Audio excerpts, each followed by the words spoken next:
बहुत समय पहले की बात है। एक गांव में एक दूध वाला रहता था। उसका नाम गिरधर था। वह अपनी पत्नी और अपने एक बेटे के साथ रहता था। उसके पास एक ही गाय थी। वह बहुत प्यारी थी, मगर वह बहुत कम दूध दिया करती थी। वह जितना भी दूध देती थी, गिरधर उसे शहर में जाकर बेच आया करता था। लेकिन दूध कम होने की वजह से उसकी आमदनी भी बहुत कम हुआ करती थी, जिसकी वजह से उसकी पत्नी उसे दिन रात ताने मारा करती थी। अजी सुनो, इतने थोड़े से पैसों का मैं क्या करूं? इतने कम पैसों में तो घर चलाना भी मुश्किल हो रहा है। आपने पड़ोस के मोहन की बीवी को देखा? वह कल ही नई साड़ी खरीद के लाई है। उसका पति तो उसे हर हफ्ते मेला दिखाने के लिए लेकर जाता है और नए कपड़े भी दिलवाता है। आप तो ऐसा कुछ नहीं करते। देखो भगवान, मैं जितने पैसे कमाता हूं सारे तुम्हें लाके दे देता हूं। अब मैं और पैसे कहां से लाऊं? जितने पैसे तुम कमा के लाते हो ना, उसमें से आधे से ज्यादा पैसों का चारा तो तुम्हारी ये गाय ही खा जाती है और बदले में इतना कम दूध देती है। इस गाय से हमें कोई फायदा नहीं है। इसे तो तुम किसी जंगल में ही छोड़ आओ और एक नई गाय खरीद लो। देखो भगवान, मेरे पास नई गाय खरीदने के पैसे नहीं हैं। हम जितना भी कमाते हैं उसमें 2 वक्त की रोटी मिल जाती है। मुझे ज्यादा कुछ नहीं चाहिए। अजी आपको नहीं चाहिए तो ना सही, लेकिन मुझे तो नए कपड़े खरीदने हैं और नए गहने भी लेने हैं। देखो भगवान, मुझे और परेशान मत करो। रात बहुत हो गई है और मुझे सोने जाना है। इतना बोलकर गिरधर वहां से चला जाता है। पत्नी सोचते हुए, कोई तो उपाय होगा जिससे हम ज्यादा मुनाफा कमा सकें। हमारे पास नई गाय खरीदने के पैसे तो हैं नहीं। मुझे इसी गाय से ज्यादा मुनाफा कमाने की तरकीब खोजनी होगी। अगले दिन सुबह होने पर गिरधर रोज की तरह गाय का दूध निकालकर शहर में बेचने चला जाता है। उसकी पत्नी अपने बेटे को आवाज लगाती है, अरे बेटा मुन्नू, कहाँ है? जरा मेरी बात सुन। जी माँ। जरा बाहर जाकर देख, तेरे पिताजी शहर में दूध बेचने के लिए चले गए क्या? मुन्नू बाहर जाकर देखता है। जी माँ, बाहर कोई नहीं है, पिताजी चले गए। यही सही मौका है। उसकी लालची पत्नी गाय के पास जाती है और बोलती है, क्यों रे राम प्यारी, तू दिन रात चारा खाती रहती है लेकिन ज्यादा दूध क्यों नहीं देती? फिर उसकी पत्नी को ध्यान आता है कि उसके पड़ोस में रहने वाले कालिया के पास भी एक ही गाय है, लेकिन उसकी बीवी तो बहुत खुश रहती है। वह कैसे? वह सोच में पड़ जाती है। यही बात पता करने के लिए वह कालिया के घर जाती है। अरे भाई कालिया, जरा बात तो सुनो। अरे बहन सुषमा, कैसी हो तुम? और गिरधर के क्या हाल हैं? अरे हाल चाल तो मत ही पूछो, बहुत बुरे हाल हैं। हमारी गाय तो ज्यादा दूध ही नहीं देती। इतने कम दूध में कोई मुनाफा नहीं हो रहा। तुम्हारे पास भी तो एक ही गाय है, किंतु तुम्हारी गाय तो बहुत सारा दूध देती है। वह कैसे? बहन, एक राज की बात बताऊं, किसी से कहना नहीं। मैं शहर से एक इंजेक्शन लाया हूं, जिसे अगर गाय को लगा दो तो वह 4 गुना ज्यादा दूध देती है। अरे दैया, ऐसा भी कोई इंजेक्शन होता है क्या? हाँ बहन, मैं तो अपनी गाय को वही इंजेक्शन देता हूं, तभी तो मेरी गाय ज्यादा दूध देती है। अरे भैया, मुझे भी ऐसा इंजेक्शन दे दो ताकि मैं भी कुछ मुनाफा कमा सकूं। जरूर, क्यों नहीं, ये लो। लेकिन ध्यान रखना, गिरधर को पता ना चले। अगर उसे पता चल गया तो तुम्हारी और मेरी शामत आ जाएगी। हाँ हाँ, किसी को कुछ पता नहीं चलेगा। फिर उसकी पत्नी कालिया से इंजेक्शन लेकर अपने घर वापस आ जाती है और घर पहुंचते ही चुपके से अपनी गाय को इंजेक्शन लगा देती है। फिर अगले दिन रोज की तरह गिरधर अपनी गाय का दूध निकालता है। अरे ये क्या, आज तो पूरी बाल्टी भर गई, फिर भी दूध बंद ही नहीं हो रहा। लगता है भगवान ने मेरी लालची पत्नी की बात सुन ली। शायद अब हमारे अच्छे दिन आ जाएं। अब शहर चलता हूं और जो भी मुनाफा होगा उससे अपनी बीवी के लिए कुछ नए कपड़े खरीद लूंगा। शाम होने पर गिरधर अपनी बीवी के लिए कुछ नए कपड़े लेता है। उसकी बीवी नए कपड़े पाकर खुश हो जाती है। कुछ दिनों तक ऐसा ही चलता रहा। गिरधर की लालची पत्नी रोज अपनी गाय को इंजेक्शन लगा देती और गाय ज्यादा दूध देने लगती और गिरधर शहर जाकर दूध बेचता और जो भी मुनाफा होता वह सारा का सारा अपनी बीवी को दे देता। फिर एक दिन गिरधर की पत्नी रोज की तरह गाय को इंजेक्शन लगाने जाती है। गाय भी समझ चुकी थी कि ये लालची औरत उसे इंजेक्शन लगाने आ रही है। जैसे ही सुषमा उसे इंजेक्शन लगाती है, गाय छटपटाने लगती है। सुषमा, अरे आज क्या हो गया तुझे? इतना क्यों छटपटा रही है? एक जगह ठहर तो सही, रुक जा, इंजेक्शन तो लगाने दे। लेकिन गाय बहुत ज्यादा छटपटाती है और उसे इंजेक्शन नहीं लगाने देती। अरे बेटा मुन्नू, जरा मेरी बात तो सुन। जी माँ। मुन्नू बेटा, हमारी गाय की तबीयत थोड़ी खराब हो गई है, इसलिए मुझे इसे इंजेक्शन देना होगा। जरा तू इसे पकड़ के रख ताकि मैं इसे इंजेक्शन लगा सकूं। जी माँ, मैं अभी पकड़ता हूँ। फिर जैसे ही सुषमा उसे इंजेक्शन लगाने लगती थी, गाय फिर से छटपटाती है और इंजेक्शन गलती से मुन्नू के हाथ में लग जाता है। मुन्नू जोर से चिल्लाता है, अरे मर गया, हाय हाय। अरे ये क्या किया माँ? ये इंजेक्शन तो मुझे लग गया। हे भगवान, ये मुझसे क्या हो गया? अब क्या होगा? फिर रात होने पर मुन्नू की तबीयत खराब हो जाती है।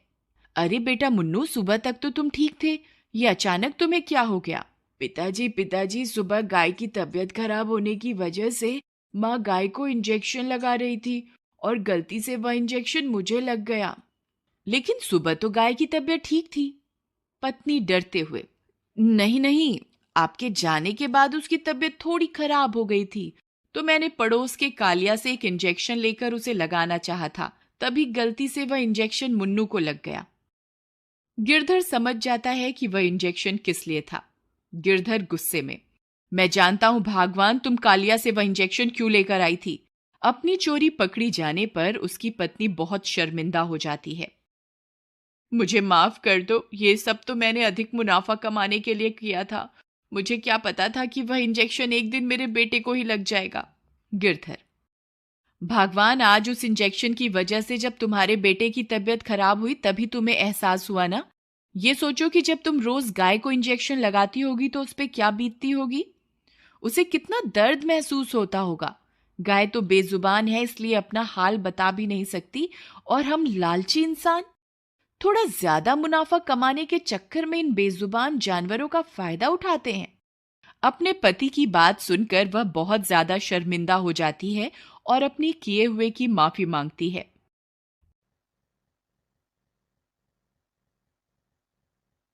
फिर वह गाय के पास जाती है और उससे भी माफी मांगती है, और गाय भी उसे मुस्कुराकर माफ कर देती है। फिर वह उसी दिन से अपनी गाय की बहुत सेवा करती है और उसी गाय का दूध पी पी कर उसका बेटा भी कुछ ही दिनों में ठीक हो जाता है और वह सब कम मुनाफे में भी खुश रहने लगते हैं। मॉरल, अगर इंसान ज्यादा मुनाफा कमाने के चक्कर में बेजुबान जानवरों का फायदा उठाते हैं और बेचारे जानवर बेजुबान होने की वजह से कुछ बोल भी नहीं पाते और हम इंसानों का जुल्म चुपचाप सहते रहते हैं।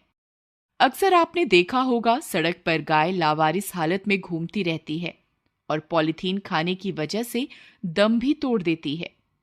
हमें पॉलीथीन का इस्तेमाल भी कम से कम करना चाहिए और अगर आपको कोई गाय पॉलीथीन खाते हुए दिखाई दे तो उसे रोकना चाहिए। क्या पता आपके इस कदम से किसी बेजुबान की जान बच जाए। अक्सर चुनौतियों से, संघर्षों से हम डरते हैं, लेकिन संघर्ष ही तो हैं जो हमें और अधिक मजबूत करते हैं और जिंदगी की कठिनाइयों से लड़ने की हिम्मत देते हैं और हमें सक्षम बनाते हैं, कुछ भी कर पाने के और कुछ भी कर गुजरने के।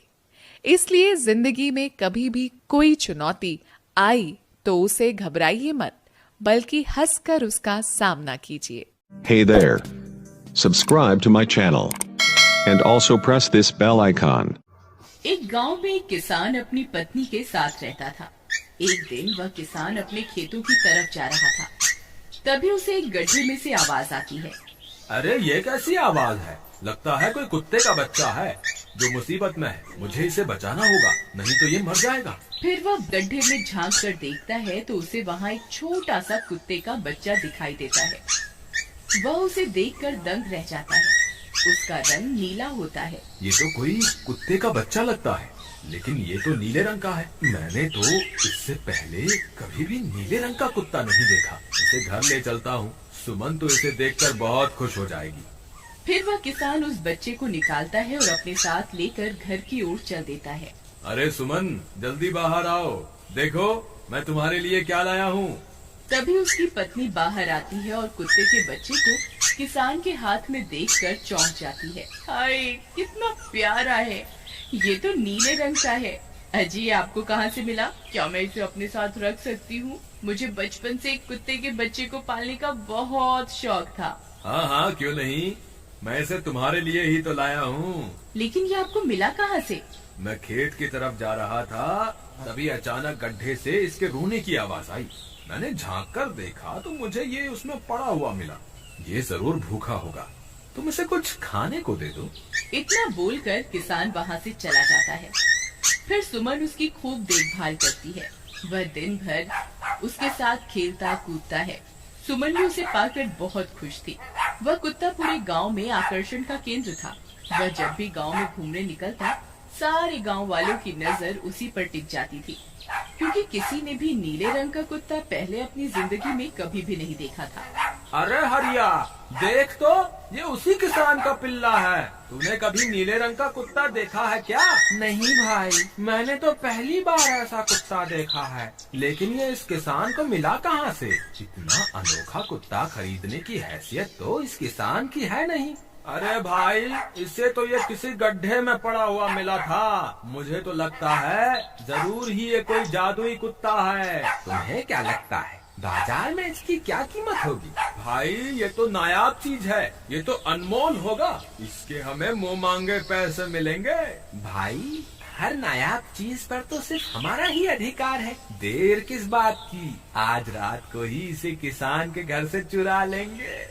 रात होने पर किसान और उसकी पत्नी घर में सो रहे होते हैं।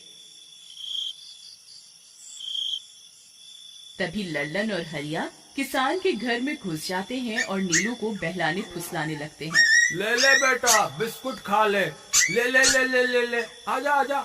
वह झट से उसे बोरे में कैद कर लेते हैं और वहाँ से 9-2-11 हो जाते हैं और भागकर अपने घर आ जाते हैं। हरिया भाई, एक काम तो पूरा हो गया, बस अब इसे शहर जाकर किसी को बेचना बाकी है। शुभ काम में देरी किस बात की? हम कल सुबह होते ही इसे शहर जाकर किसी को बेच आएंगे। अगले दिन सुबह होने पर वे दोनों नीलू को बोरे में डालते हैं और उसे बेचने के लिए निकल पड़ते हैं। रास्ते में उन्हें एक सेठ मिलता है। उसे उस बोरे में से अजीब अजीब सी आवाजें आती हैं। अरे भाई रुको, भाई, ये जादुई कुत्ता है। ऐसा कुत्ता पूरी दुनिया में केवल एक ही है। ऐसा कैसे हो सकता है भाई? जरा मुझे भी तो दिखाओ। वह सेठ नीलू को देखकर चौंक जाता है। तुम्हें इसके लिए 100 सोने की मुद्राएं देनी होंगी। ठीक है, मुझे मंजूर है। लो, ये लो तुम्हारी 100 मुद्राएं। आज से ये कुत्ता मेरा हुआ। वहीं दूसरी तरफ नीलू को घर में न पाकर सुमन और किसान परेशान हो जाते हैं। सुमन का रो रो कर बुरा हाल हो जाता है। नीलू, तुम कहाँ चले गए? तुम्हारे बिना मैं कैसे जीऊंगी? वापस आ जाओ ना नीलू। अजी, मेरे नीलू को कहीं से भी ढूंढ कर लाइए। जब तक वो वापस नहीं आएगा मैं खाना नहीं खाऊंगी। ठीक है, तुम रोना बंद करो, मैं उसे ढूंढ कर लाता हूँ। फिर किसान गांव में लोगों से नीलू के बारे में पूछता है। अरे भाई, मैंने तुम्हारे कुत्ते को देखा था। वो लल्लन और हरिया तुम्हारे घर से बोरे में किसी को भरकर ले जा रहे थे। वो अवश्य ही तुम्हारा कुत्ता होगा। फिर किसान भागता हुआ लल्लन के घर जाता है। लल्लन, मुझे पता चल गया है, तुम्ही ने मेरे नीलू को चुराया है। उसे अभी के अभी वापस लौटा दो, नहीं तो मुखिया से कहकर तुम्हें कड़ी से कड़ी सजा दिलवाऊंगा। अरे हरिया भाई, इसे कैसे पता चल गया? मुझे लगता है किसी ने हमें उसे चुराते हुए देख लिया होगा। मुझे अभी के अभी मेरा कुत्ता वापस करो, नहीं तो अच्छा नहीं होगा। भाई, तुम्हारे कुत्ते को तो हमने 100 मुद्राओं में बेच दिया। अब तुम चाहो तो सारी मुद्राएं रख लो और हमें छोड़ दो। नहीं, मुझे मेरा कुत्ता ही चाहिए। तुम्हारे पास कल सुबह तक का वक्त है। कैसे भी करके उस व्यापारी को ढूंढो और मुझे मेरा कुत्ता वापस ला कर दो, नहीं तो जेल जाने के लिए तैयार हो जाओ।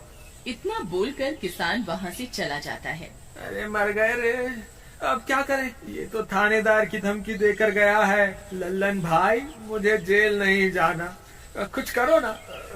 हाय रे, अब क्या होगा? चलो उस सेठ को ढूंढते हैं, उसे उसके सारे पैसे लौटाकर उस कुत्ते को वापस ले लेंगे। वे दोनों उस सेठ की तलाश में निकल पड़ते हैं, लेकिन बहुत देर तक ढूंढने पर भी उन्हें वह सेठ नहीं मिलता। लल्लन भाई, यहाँ तो उस सेठ का कोई नामो निशान ही नहीं है। न जाने अब तक कहाँ निकल गया होगा। अब क्या करें? हमारे पास कल सुबह तक का ही वक्त है। अरे आर्या, वो देख, ये तो बिल्कुल किसान के कुत्ते जैसा ही लग रहा है। तुम्हारी आंखों में मोतियाबिंद हो गया है क्या बेवकूफ? किसान का कुत्ता नीले रंग का था और ये तो भूरे रंग का है। क्या तुम्हें नीले और भूरे रंग में फर्क दिखाई नहीं देता? अरे तो क्या हुआ, अगर हम इसे नीले रंग से रंग दें तो उसके बाद ये हूबहू नीलू जैसा ही दिखेगा। बात तो तुम सही कहते हो भाई। चलो फिर देर किस बात की, अभी इसे पकड़ते हैं। फिर वे दोनों उस कुत्ते को पकड़कर अपने घर ले जाते हैं और नीले रंग का पानी घोलकर उसे उसमें डुबो कर उसका रंग भी नीला कर देते हैं। अरे भाई हरिया, ये तो बिल्कुल नीलू जैसा ही दिख रहा है। फिर अगले दिन वे उस कुत्ते को अपने साथ लेकर किसान के घर जाते हैं। अरे भाई मोहन, देखो हम तुम्हारे लिए क्या लाए हैं। जल्दी आओ, तुम्हारा नीलू वापस आ गया है। जल्दी आओ। किसान और सुमन की खुशी का ठिकाना नहीं रहा। लल्लन और हरिया, तुमने गुनाह तो बहुत बड़ा किया था, लेकिन वक्त रहते तुमने अपनी गलती को सुधार लिया, इसलिए मुझे तुमसे अब कोई शिकायत नहीं है। तुम दोनों जा सकते हो। फिर वे दोनों वहाँ से निकल जाते हैं। नीलू, तुम वापस आ गए। मुझे तुम्हारी कितनी फिक्र हो रही थी। कहाँ चले गए थे तुम? हाँ, आज के बाद मैं तुम्हें कभी अकेला नहीं छोड़ूंगी। मेरा नीलू इतने दिनों बाद घर आया है, इतना गंदा भी हो गया है। चलो अब हम नहाई करेंगे। फिर सुमन उसे नहलाने लगती है। अरे मेरा नीलू नहाई करेगा, इतना गंदा हो गया है। पानी उसके ऊपर पड़ते ही वह कुत्ता छटपटाने लगता है। अरे क्या हुआ नीलू, तुझे तो नहाना बहुत पसंद था, आज क्या हो गया तुझे? तभी उसका सारा नीला रंग उतरने लगता है। अरे ये क्या, इसका रंग क्यों उतर रहा है? तभी वह कुत्ता गुस्से में आकर सुमन को काट लेता है। अरे मर गई रे, हाय रे। अरे सुनो जी, इसने तो मुझे काट खाया। हाय रे अजी, सुनते हो? जल्दी आओ, मुझे लगता है ये हमारा नीलू नहीं है। देखो, इसका तो सारा रंग ही उतर गया। ये तुमने ठीक नहीं किया लल्लन, अब मुझसे बुरा कोई नहीं होगा। फिर किसान गुस्से में लल्लन और हरिया के घर जाता है। ए लल्लन, दरवाजा खोल। ए लल्लन, जल्दी दरवाजा खोल, नहीं तो इसे तोड़ दूंगा। आज तुझे मुझसे कोई नहीं बचा सकता। अरे मर गए रे, ये तो उसी किसान की आवाज है। लगता है इसे हमारी तरकीब के बारे में पता चल गया। अरे क्या हुआ भाई, इतने गुस्से में क्यों हो? तुम्हें क्या लगता है मैं बेवकूफ हूँ? तुम किसी भी आवारा कुत्ते को नीला रंग चढ़ाकर हमें दे दोगे और हम मान लेंगे कि वो नीलू है। भाई हमें माफ कर दो, हमने उस सेठ को ढूंढने की बहुत कोशिश की, लेकिन उसका कोई नामो निशान नहीं मिला। भाई तुम ये 100 मुद्राएं रख लो, अब इससे ज्यादा हम तुम्हारे लिए और कुछ नहीं कर सकते। अगर तुम चाहो तो हमें जेल भिजवा दो, हम दोनों अपनी गलती की सजा काटने को तैयार हैं। किसान उदास हो जाता है और उनसे 100 मुद्राएं लेकर वापस अपने घर आ जाता है। मुझे माफ कर दो सुमन, मैं तुम्हारे नीलू को नहीं ढूंढ पाया। ये लो, ये 100 मुद्राएं हैं। नीलू को बेचने पर उन्हें इतने पैसे मिले थे जो उन्होंने मुझे दे दिए हैं। उन्हें अपनी गलती का बहुत पछतावा है, लेकिन अब कुछ नहीं हो सकता। नहीं, मेरा नीलू जरूर वापस आएगा। हम एक काम करते हैं, कल सुबह इन 100 मुद्राओं का भोजन खरीदकर गरीबों में बांट देंगे। क्या पता उनकी दी हुई दुआओं से हमारा नीलू वापस आ जाए। अगले दिन सुबह होने पर वे दोनों उन पैसों से गरीबों में भोजन बांट देते हैं और वापस अपने घर की ओर चल देते हैं। तभी उन्हें कुछ आवाजें सुनाई देती हैं। वे दोनों चौंक जाते हैं। अरे ये तो मेरे नीलू की आवाज है। नीलू, नीलू तुम कहाँ हो?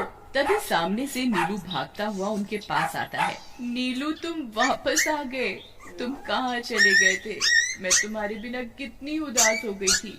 किसी ने सच ही कहा है, दुआओं में बहुत शक्ति होती है। Audio Jungle.